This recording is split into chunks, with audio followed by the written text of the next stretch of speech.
Say natin, magkano Rolls Royce? Parang 42. 42 million. The Maybach, 22. Bentley, 20. G63. G-Wagon, parang nasa 20 din yan. Yung Cadillac po, yan, mga 11 yata po yun. One white, one black. Yung isa, 8. Yung black. Yung GMC, 2. Parang nasa 11 din yata siya. Suburban, parang nasa 3 lang yata siya nun.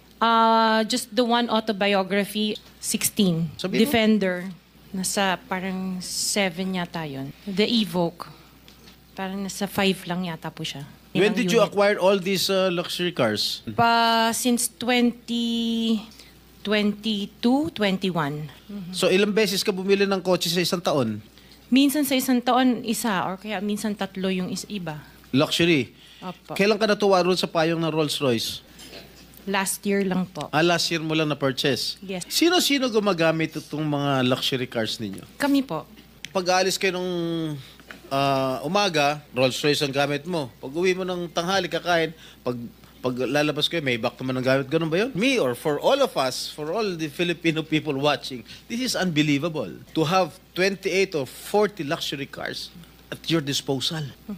Ngayon lang ako nakarinig na isang tao o mag-asawa na ganito, kadami ang kotse na mamahalin. O sabi ni Senator Soto, tapos pera ng gobyerno. Ano ba? Nasaan ang konsyensya nyo, madam?